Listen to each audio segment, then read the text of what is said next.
Good morning, good afternoon, good evening, good whatever time of day it is. Thank you for tuning in to Conversations with Dr. Don. The show is produced and broadcast from the Portland, Oregon area. For your first-time viewers, Conversations with Dr. Don is an ongoing series of one-hour standalone talk shows where I interview interesting people like most of you out there about who they are as unique, one-of-a-kind individuals, and about whatever it is we have decided to talk about. And this evening, my guest, Michael Jarman, is a friend of mine from the gym, and he's been on the show in the past before, and we've always had a good time in our visits for the hour. And it's time to do it again because there's more stuff he's got to lay out here so you can get an idea of who he is. Not just seeing him, but hearing him and experiencing him. Too bad you're not here in the studio with us because Michael is somebody you need to experience in person because there's something else going on. And we get kind of far out with that kind of thinking, but not too far. There we go. Yeah. It's great to be here. Thank you so much again. Good to see you again. Yeah.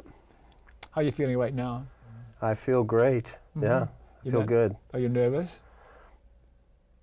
No. I think you have kind of a calming effect on me anyway. Yeah. And you know, my goal today is just to share some information, and hopefully it goes out and affirms and helps other people and lifts their lives up and helps people. So I'm not nervous. No. You enjoy helping people? I do. It's part of what we're going to talk about today, I think. And I think it's part of what our life should be built on. So we should have a life of helping other people. Yeah, and we talk about things in the gym. We're always busy working out, but now and then when we take a moment to pause and visit with each other for a moment, there's always something that goes on between you and I beyond just the words. I'm not sure what it is, but it shows in your eyes. You're just all heart. You're just so full of feelings. It's just marvelous to hang out with you. Yeah. So anyhow, the show goes in two major segments, as you know. The first segment is what I call the bio segment, where we talk about who you are, and you've done this before. So I may ask you one or two other trick questions I never asked you before to throw you off stride. Yeah, they always do, yeah. And then with the second half of the show, we have some questions that I'm going to ask you and any other questions. And now and then you may fire back and ask me a question. That's okay too, because there's a conversation and it can go both ways. Okay. So shall we start? Sure. Okay. If I were to ask your best friend, who is Mike? What would your best friend say? Be your best friend. Mike is? Michael is a person who has a very, very good family. He's been married 37 years to the same wife. 37 years? That's a record almost, isn't it? I think it's 37. Don't quote me. If I said that wrong, my wife's going to get me in trouble. And he's about kids and family. He reaches out outside his core family, out into the community. He wants to have relationships with people and help them. He's not perfect, but he's genuine, and he cares about people and likes to connect with people. That's kind of what I think I'd say. Do you connect with a lot of people in the way we're talking about now? That's a great question, because I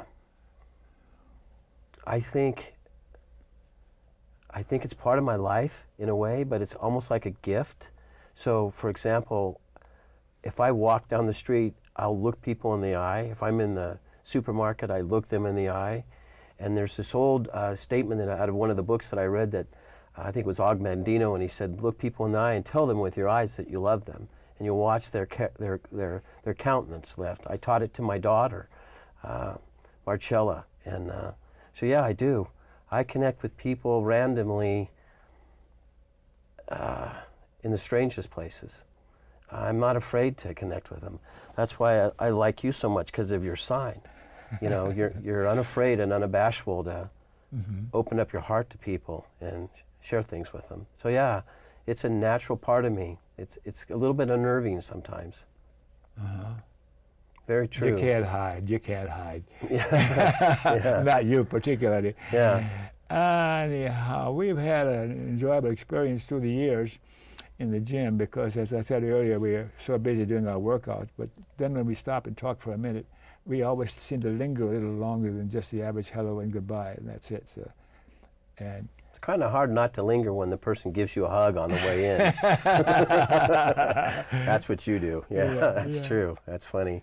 So when and where were you born? I was born December 7th, 1956 in Oakland, California.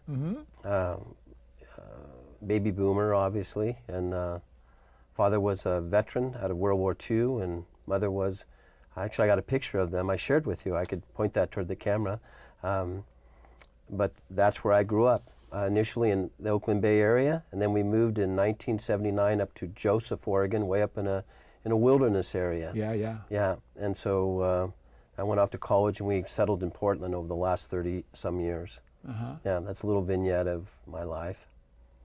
Why were you born? Why was I born? Everyone asks me the same question back again. Yeah, that's a little different.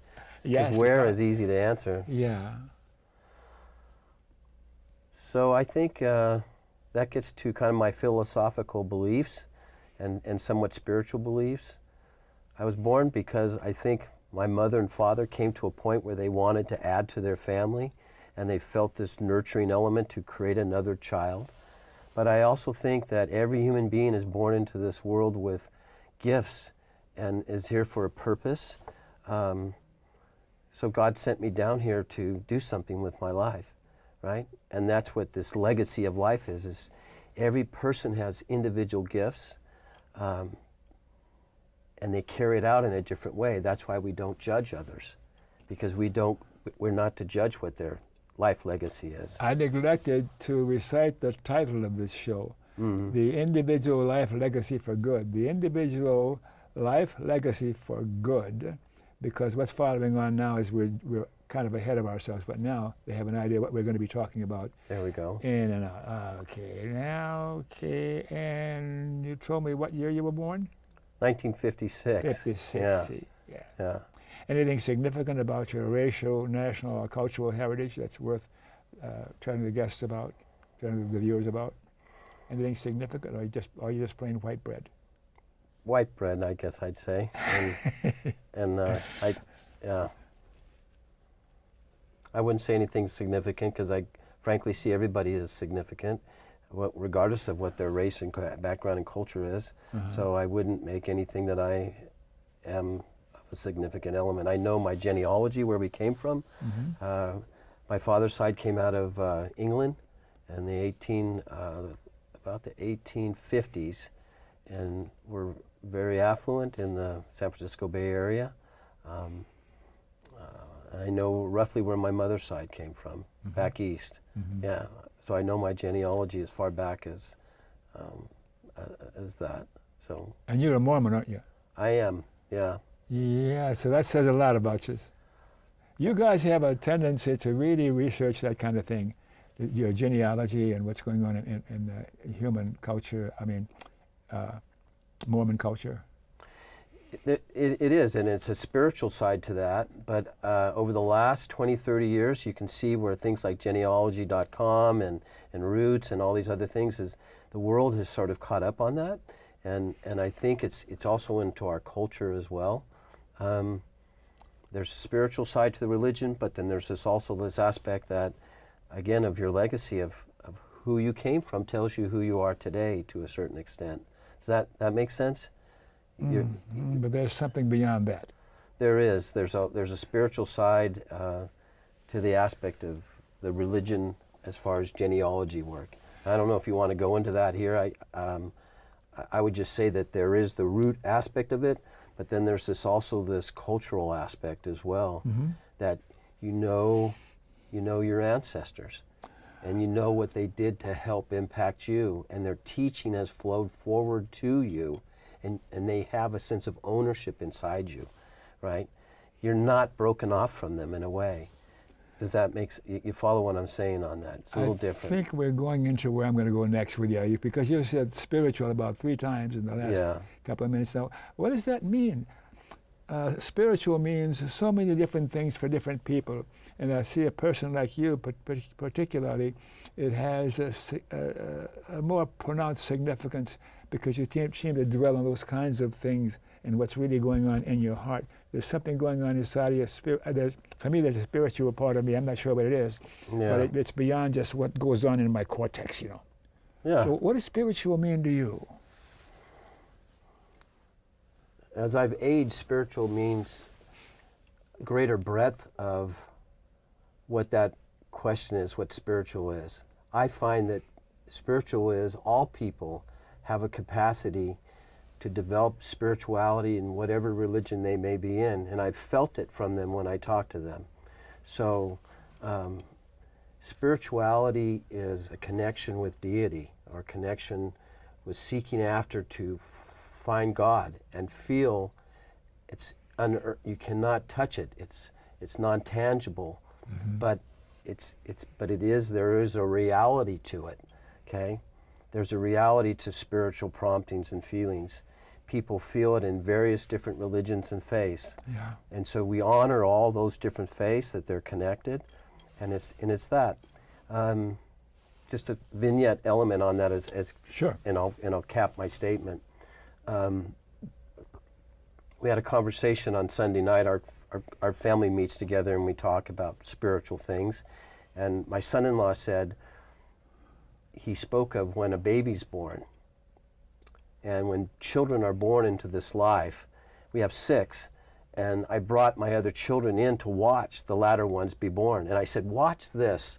And I said, I don't know if this is going to happen, but when this new life comes into the earth, the back of my hair on my head feels funny, and around my ears, and I feel this presence of this new life. And I said, watch for it. And 2 of my daughters felt that same feeling. And if you In the birth room? Yes, they watched my granddaughter come in, and they watched my other daughter watched my youngest son Jack come in, and they were kind of quantified, and they weren't emotional people, but they felt that, and they teared up and cried. So what I'm saying is that feeling of emotion in your heart comes in, and I think it's given out for all people, and that's when we have these conversations like this.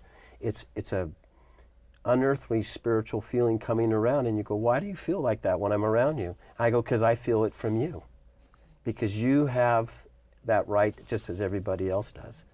Okay, in your work and service that you do here, you serve and love on other people. That's spiritual. Okay, got that?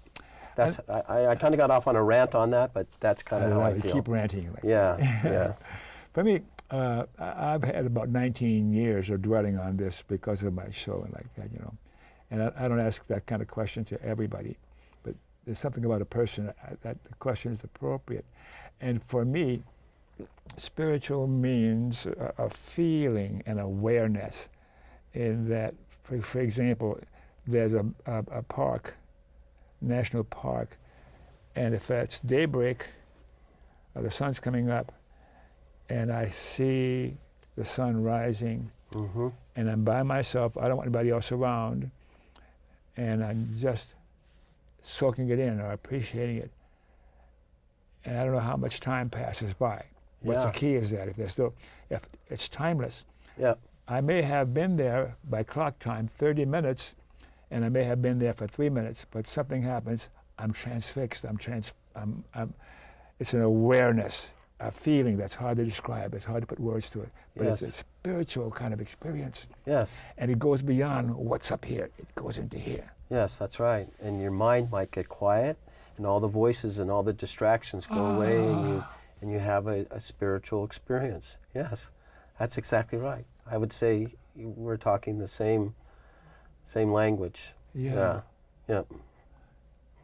Eric Byrne, I'm a practitioner of transactional analysis as a model of psychology and psychotherapy. And Eric Byrne, who's the founder of transactional analysis, suggested that if a human being has 8 minutes of pure intimacy in a lifetime, because intimacy doesn't last a very long period of time because you start thinking about it and then it disappears. This feeling, that's hard to describe. So if you have in a lifetime 8 minutes of pure intimacy, you've had a worthwhile existence. That's great. Yeah. Wow. And what do you think about people with other religions? Do you think they're as good as your religion? Or what? Yes. I do. Yeah, you do. Yeah, I do. I do Medicare sales, and I'm in food banks, and they're faith-based enterprises that put them on. We have the very poor come in, sick, disabled, getting food, and I work primarily in Yakima, in the Tri-Cities area. That's what I do, just that aspect. And I feel this incredible love from those people in there. And they give me hugs. And I come outside my format of being a Medicare sales rep, and some people come in infirmed and struggling, and there's that connection. I give them hugs, like you do, okay? And I feel that from those other religions, that they have that feeling inside them. So yeah. That's universal. It's a universal thing. I think we can come in and out of it because we are humans. I think we can become a higher awareness at planes sometimes, and then we can go to other planes. But I feel it in all people, yeah. I'm in St. Vincent's de Paul's, which is Catholic, and I'm in Harvest Outreach, which is more of a Protestant church. So I feel it in both. Yeah, so I feel that, yeah. Yeah. Are you a tree hugger? Yeah, a person that's all about the aspect of, I'd say no, I'm not. I don't know about that. I haven't given that much thought. That's one of the terms nowadays that's used to describe somebody who loves and is tender and is the kind of human being you are. I don't know. A tree hugger I thought was like an environmentalist or something. No, I don't know. I guess I am a tree hugger then. But aren't you an environmentalist also? We live up in our business. One of the businesses we have as families up in Joseph. It's a quarter mile from Eagle Cap Wilderness area. So I love that. I would find my greatest element. My wife doesn't want to live up there, but I find great peace being up there. Yeah, You're a tree hugger. That's a compliment, of course. Well, I guess I'll take it then. Yeah. Let's talk a little bit about your formal education. You mentioned that a little bit about it before. Your formal education. Yeah. So it took me 10 years to kind of get my schooling done because we were relatively on our own and I don't say poor, but so I have an MBA degree, master's degree in business from Oregon State. And I have a undergraduate degree in business from BYU. And then there were various schools that I went to along route, Portland State and junior college and things like that. Yeah. How come you're going to so many schools? Because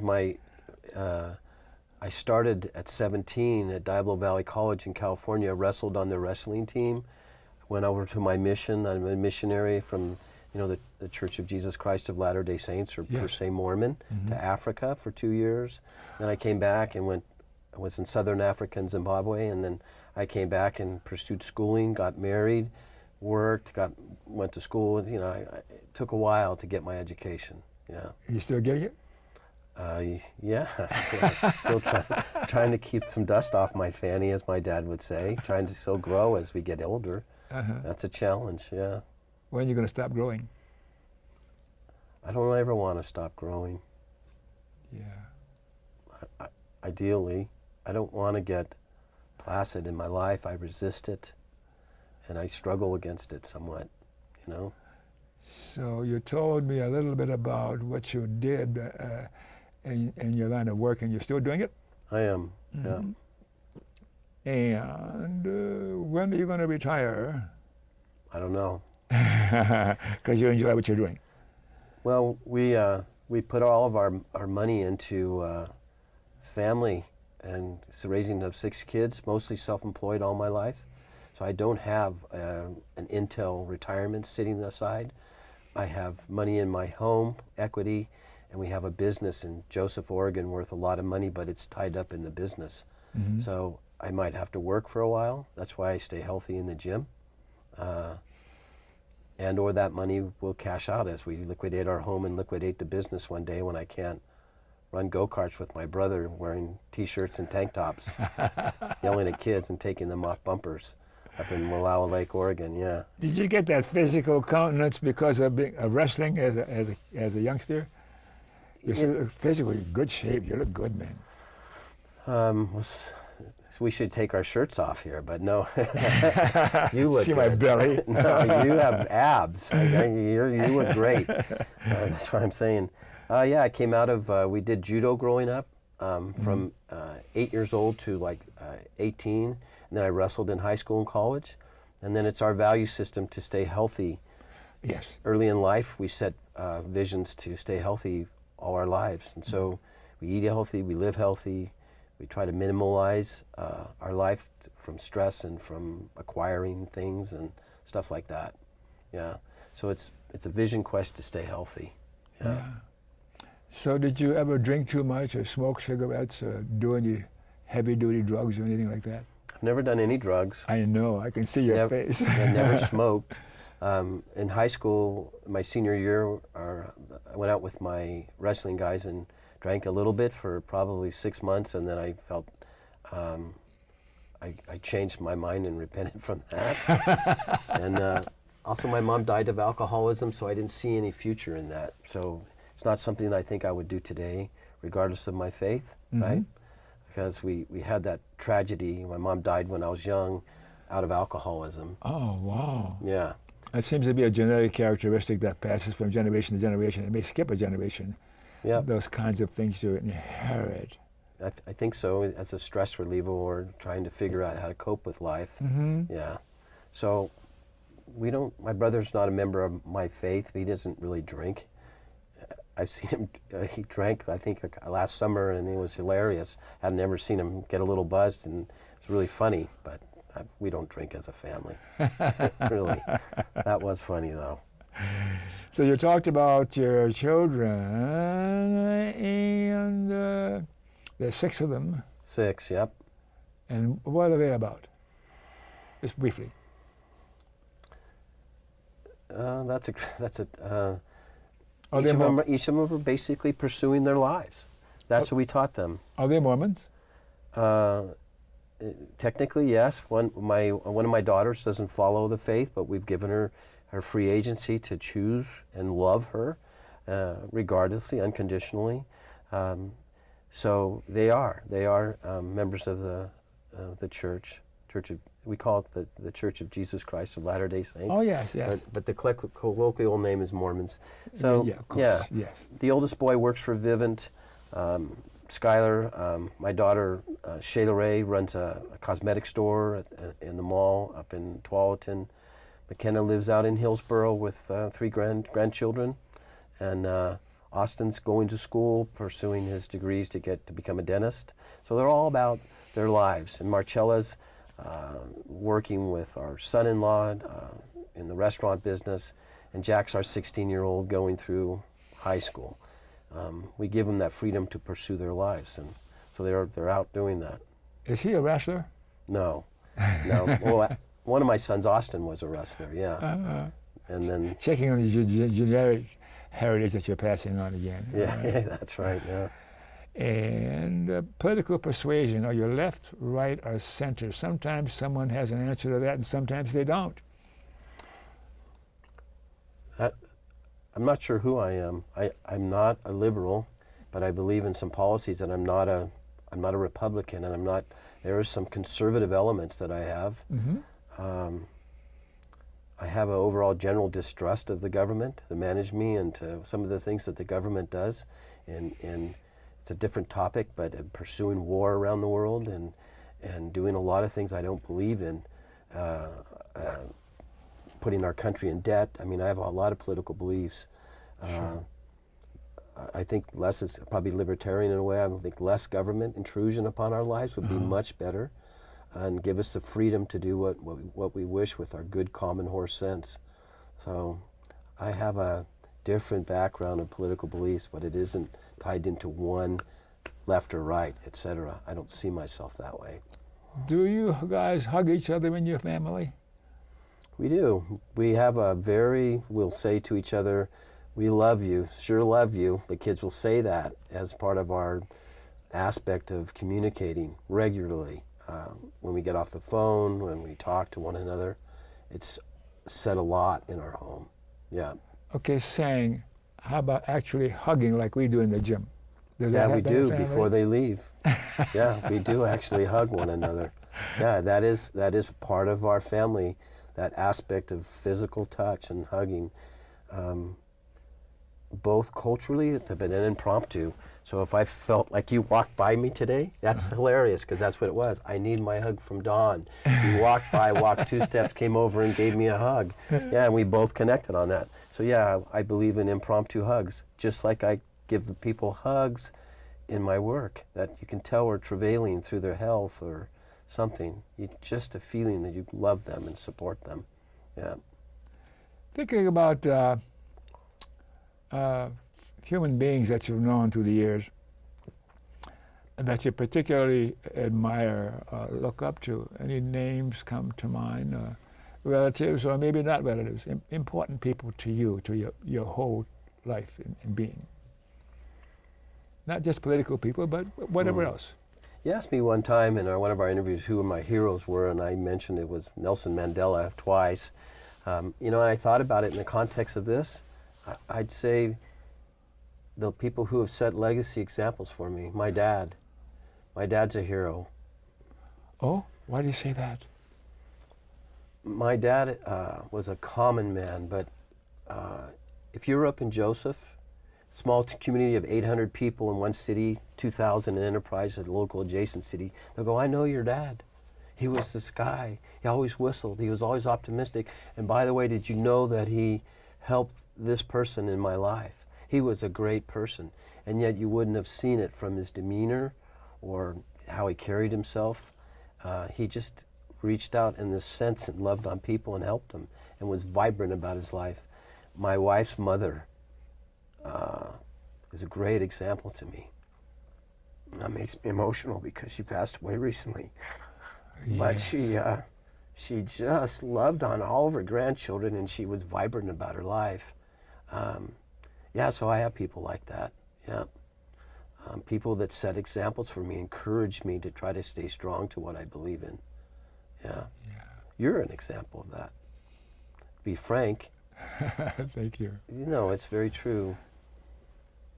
And what's so beautiful about you is it's a given that you got somewhere in your genes.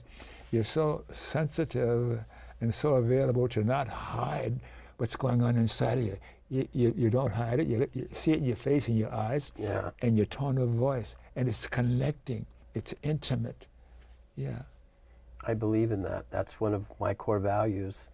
And that's part of this legacy aspect we're going to talk about today. But, and I read a little bit about what you wrote to me in our email back and forth before we got together this evening. Each human has an individual life legacy. It has an impact on others for good. This is a core belief of mine, you said. Yes. A core belief flows out into aspects of my life and how I interpersonally relate to others whom I meet, people I do not know initially. I can create relationships with them as I value them. In essence, I feel their life value, and it speaks to me. This core value flows out to my children as I have mentioned and taught them.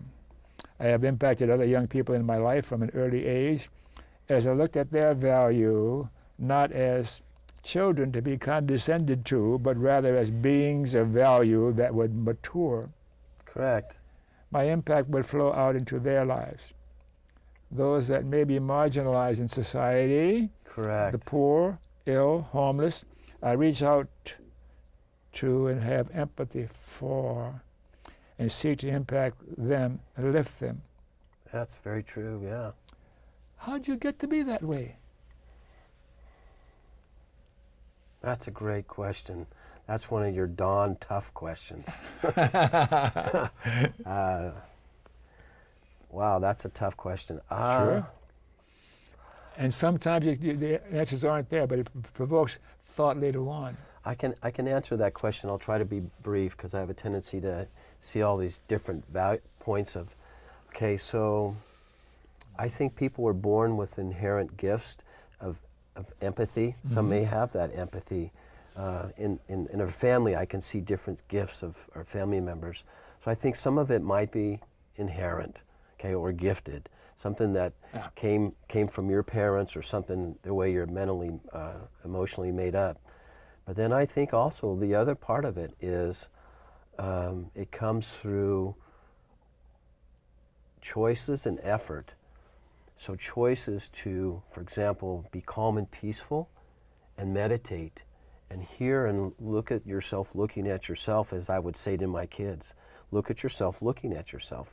What that means is look inside yourself and start to go deep on what is important to you. And then the third thing is your vulnerability. You choose to reach out and not be afraid to do this, right? Be vulnerable, and to be vulnerable and it connects with people.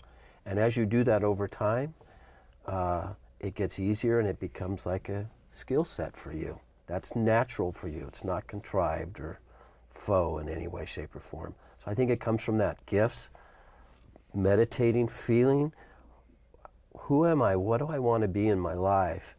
And then actively applying it, and then not being afraid to be vulnerable and loving people, you know?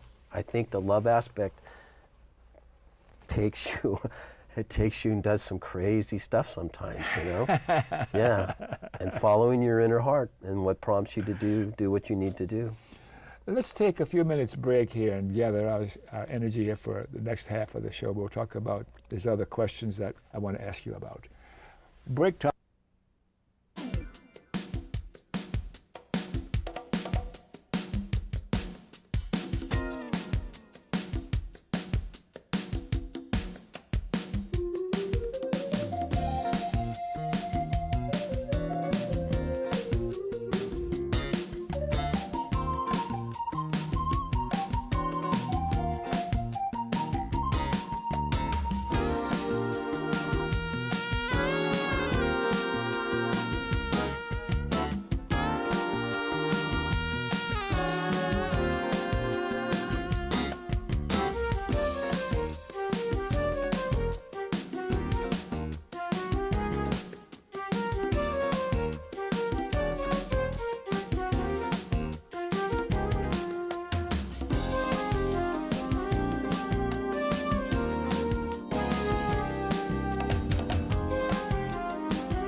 Okay, we are back. Thanks for staying tuned.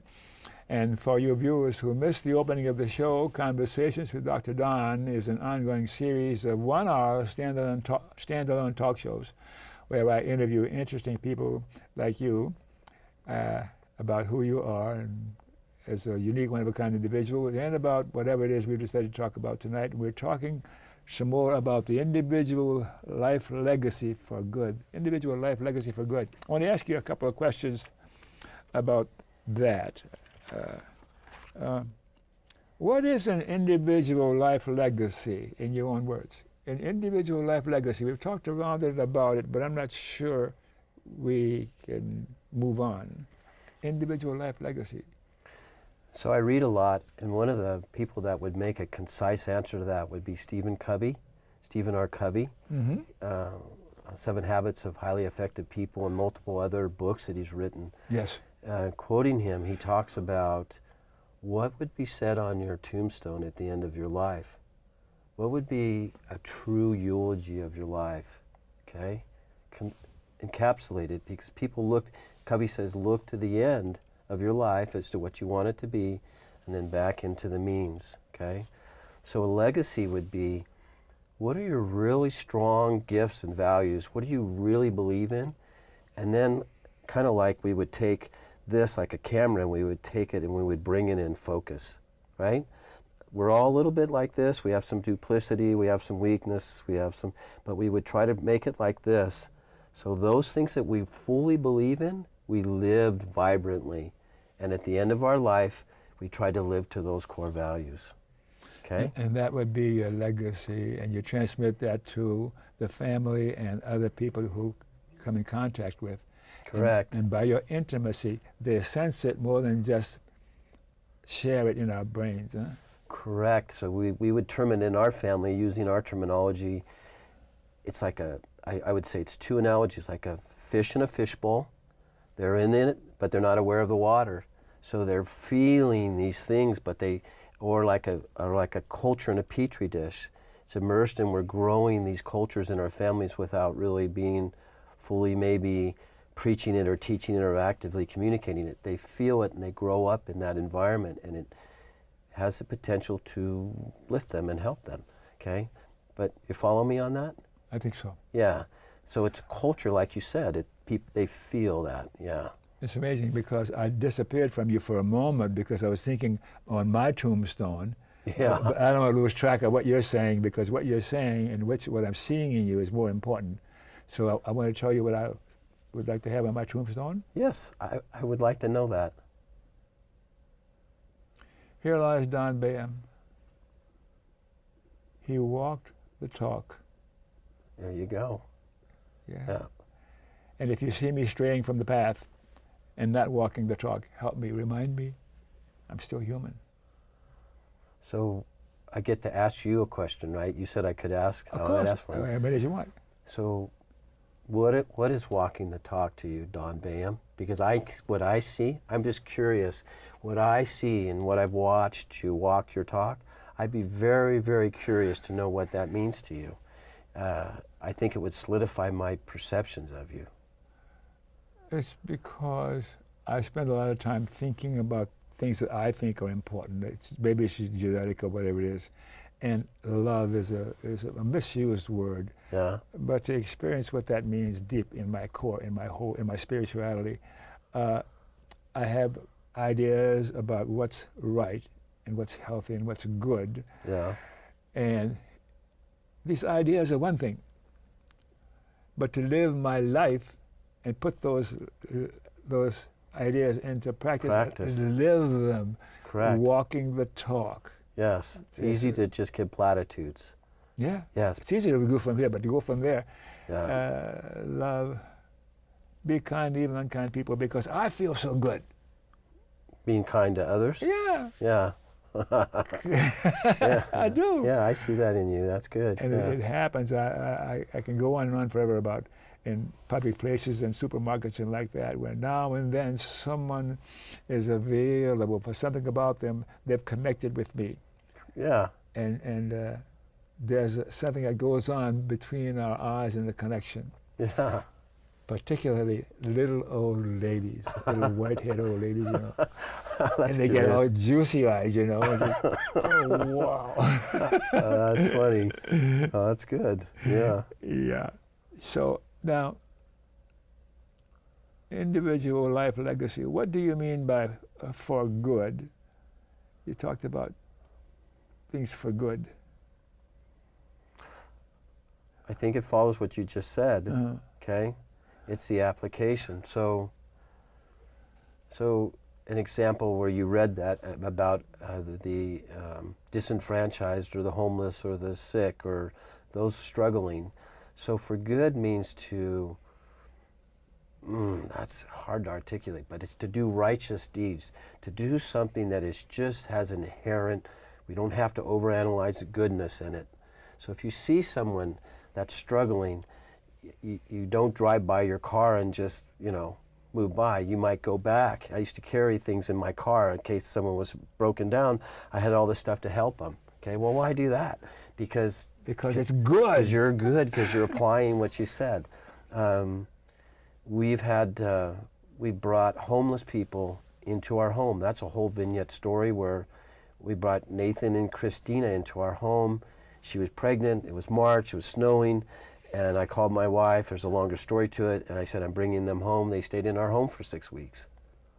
6 weeks. That's correct. And they're like, people were like, Michael, you don't know who those people are. And I felt inherently that we had to help them, okay? Now that's a really deep example of going maybe over boundaries, and people, well, gosh, your boundaries. But it comes down to this aspect of hearing to do good and then putting it in place and doing good, and then trying to shorten the time from hearing it to doing it, okay? Walking the talk. Walking the talk. So if you're walking in and you can see someone that might be saddened or something, and you feel impressed to go over and talk to them vulnerably without encroaching upon their sanctity of their space or their privacy, you might say something to them to lift them up. Mm-hmm. Could be anything. Like, I like those shoes. Or, your hair looks awesome. That's really pretty. Something. It could be anything. It could be a child, could be an old person or whatever. And so you're about doing good for your life. There's a name for that. Mm. Love. Yeah, ideally, yes, it is.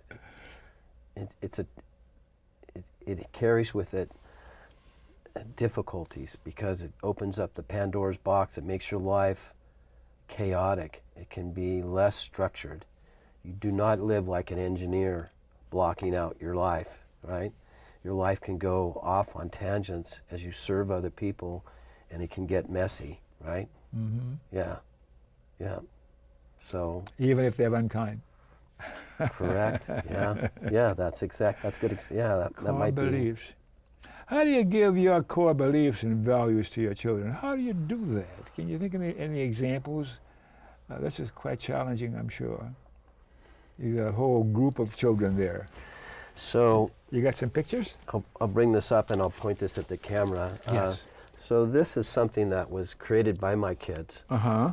And if I can find it in here, there's a statement from my son, my oldest son, Skylar, and it'll answer that question. Let me see if I can find it. Sure. And we don't want to take too much time, and if we can't, I'll paraphrase it, okay? The way you give it to them is by example. If we had a couple of hours more, we'd have a good time going through what's in this book, this collection of important stuff.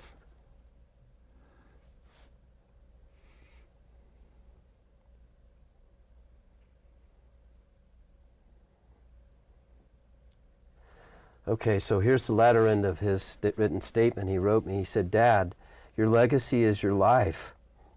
And your son wrote this to you? Yes. Your legacy is your life and the way you live it. So think of your statement, Don, about walking your talk, okay? The legacy the legacy in your life is the way you live it. And for me, walking with Christ, this to me is worth much more than money, fancy cars, expensive vacations, etc. And and then up here he lists some things of going through adversity and how I live my life. So you teach your children by example, and you teach them, unfortunately, by your bad example sometimes, right? And you scar them, and then you have to ask for forgiveness and try to change. But you teach them by example, and they hopefully have their freedom and free agency to grow up and do those things that you've taught them. And they may not always choose to do it, and then you have to have patience and love them even more so, right? Mm-hmm. Okay? But if you wait around long enough, you'll see it come back. It'll come back around. Yeah, you watch their kids. The oldest is in his 30s, and so yeah, that's how you would try to do that in partnering with your wife. It's just a little plug in there. So what did your parents give you in terms of core values? What your parents, your mom and your dad?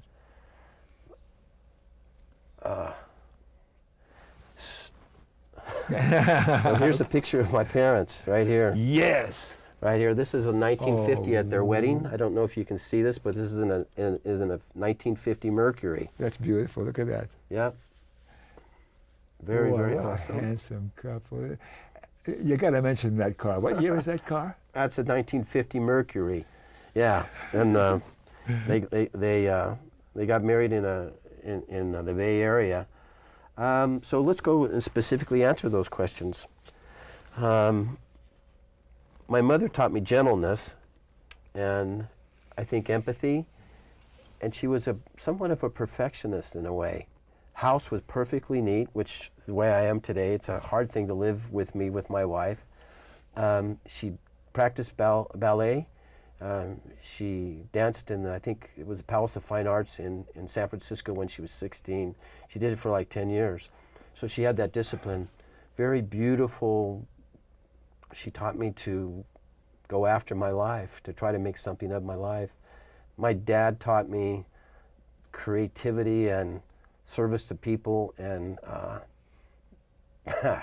don't know, just to live life vibrantly your whole life. That's the way he lived. He just enjoyed life. And he never capitulated up until like the last 7 days when he passed away and I was there with him. But he always, son, get up here. Get up in the morning and your problems will be open. This is my legacy book. This is a picture of my father right here at 88. That pickup I had was one that I reconstructed and rebuilt, and it was in the Portland Roadster. So we had one as a kid, and I used to travel with him and go do construction work. In this book, there's a statement in here that my dad wrote, and it says, in 1999, wishing you an excellent year in the year 2000. You have a beautiful and important family. If you all pull together, there's not much you can't accomplish. So this is a major legacy statement that's drilled in my mind. And my dad's always saying, pull yourself together and you can do great things if we work together. This is something I've taught my kids about and things like that, you know. So I have this in this book, and because it's his legacy coming into me and gone into my family and into my wife and my children. Does that make sense? You follow me on that? I think so. Yeah, okay. Do you remember any particular time when he hugged you where it stands out different than the other times?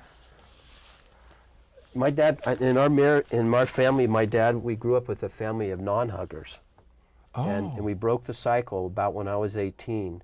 He was a man's man in a certain way, but as he aged, he started to soften, and we would give hugs all the time. He changed his huggability, per se. His huggability factor went from about a 2 to a 9. Yeah, if you went it on his scale, Richter scale. But yeah, so I'd kiss him on the forehead, and you know, and we were close like that. There wasn't a sense of that distant element in us. Yeah. And you look each other in the eye and connect that way? Very deeply. When he passed away, I wrote that down with him. He was in a rest care home and broke his second hip, and his eyes are very poignant blue, and I will remember them all my life. Very powerful aspect to me about my father, and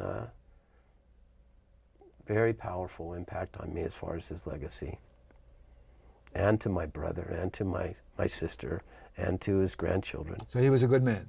He was a good man, yeah, he was, with a lot of imperfections, you know. Oh, yeah. Yeah, a lot of imperfections. We laugh at them today. Tough to live with somewhat, yeah. Will you name other fellow humans who evidence being successfully given those core beliefs and values? You mentioned Nelson Mandela. That seemed out of a whole pattern that comes to mind just by looking at you, because he was a political figure and he was concerned about human beings and loving. Any other human beings where you have that depth of feeling come to mind? Besides your wife? Yeah. So I have a strong relationship with Bernard Bedolla, who is my sensei. My brother and I recently visited him. He came up from the San Francisco Bay Area to visit his family. He's approximately 88 years old. I spent right around 10 years with him, from about 8 to 18, and him mentoring me in judo, okay? He is a great example of legacy in how he, with his kids and his wife and grandkids and great-grandkids, And we love him because he impacted me.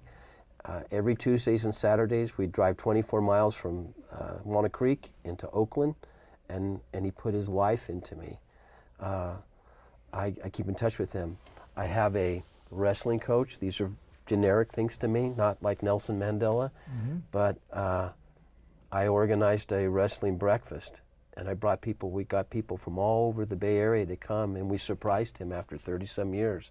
Brought him into the backyard of a friend, and there were all of his wrestlers that he had trained for about an 8 to 9 year period. They all had name tags on, and they all shook his hand. He passed away about a year and a half after that, and we did that to celebrate the legacy of that man's life. He had a dramatic influence on all those people that showed up. There was about 60 people there. They all came to honor him. Again, wow, what a legacy. What a tremendous legacy.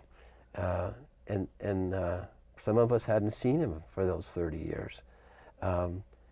It was a fabulous experience because, as we talked about early in our conversations about different people, different religions, do they all have this capacity to feel these spiritual things? We held each person had a freedom to stand up and talk to Bob Aston and tell him, this is what you've done in my life over the last 30 years. And they all stood up and talked. People openly wept, you know, these big burly wrestlers, you know, and they had all, there was a common element that he had impacted their life because he served those young men in that wrestling program down in Walnut Creek, California. So yeah, that's a person who impacted my life. And it shows, as you talk about it, it shows in your eyes. Yeah, it's easy to talk about. Those are people that walk the talk, like you said, right? Yeah. And they went the distance. Mr. Aston said to me when I first saw him, I've got this bad hip and bad knee. And he's like, because I used to run with you boys, you know? That's what he said. And he knew where it came from, because he would go out and run with us in his 40s, you know? Yeah. And you know, to show up every day for 10 years and mentor me in judo consistently, always there, yeah. And the kind of work you're doing on an ongoing basis, it seems to me you run into people more often than the average person would, because there are more people that you run into in your work who have a need to have some sort of spiritual connection, are really demonstrating and walking the talk. And it sounds like you're passing on what you got from your parents, and there's other people in your life who gave you the capacity for empathy and your ability to love and trust. Yeah, and that's a two-edged sword, because sometimes that can come back. And being vulnerable has a flip side to it. You can have people take advantage of you. Yeah. And that can be difficult. 4 minutes. Yeah. Well, we're running out of time, so you have a couple of 3 minutes to say it to the viewers, whatever you want to say, talk to them about, with what we talked about here, or anything else in mind that you want to. Yeah, I know exactly what I want to say. Yeah, there's a camera, look at it. So here's why I came today, because you invited me, which is an honor to be here. Thank you. And to reach out and impact other people. As we've talked about, my personal element of legacy, okay? My concept of it, going to children, grandchildren, outward to the community, the disenfranchised, etc. But it's not about me, right? It's not about, I'm not focusing so myopically or narcissistically on me. It's about others. So people listening, you would look to your aspects of what might I want my legacy to be, okay? So they would do that self-review and try to impact and love other people. And then here's the other reason why I came. As I watch you, and I've had conversations with you, I wanted to tell you that you have a great legacy in life, and that, you know, you talk about lifting weights in your 90s, etc. But I'm going to put this on your record, and I would encourage the people to reach out to you and email you and let them know, as they did my coach, what you've done to them in their life. Because over whatever that is, 19 or 21 years, you've been doing that work.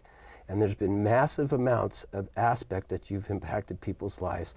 I watch you come in the gym and people will love on you and you'll give hugs. So I came here to tell you that and stick it on the record and to do sort of the Bob Aston thing and let you know that your life has had a great impact on others, Don. An amazing impact. Thank you. That's what I wanted to say. That's why I came, and that's why I wanted to talk about this topic. And it's kind of syrupy, but bottom line, that's the reality of it. And I'm grateful for your impact on my life. And Okay? what a bonus.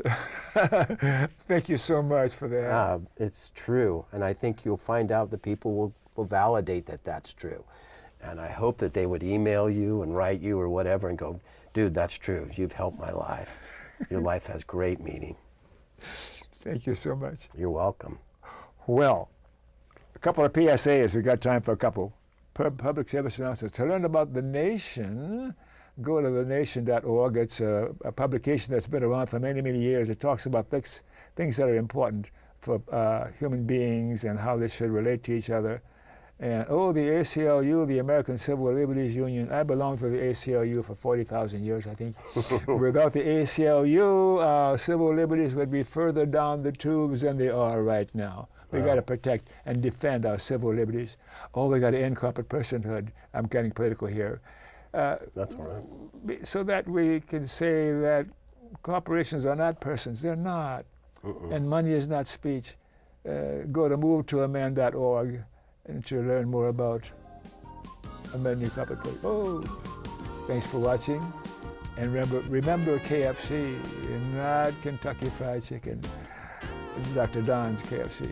Kind, friendly, and charitable. Be kind, be friendly, and be charitable to you too, and especially you. And you. All right, awesome.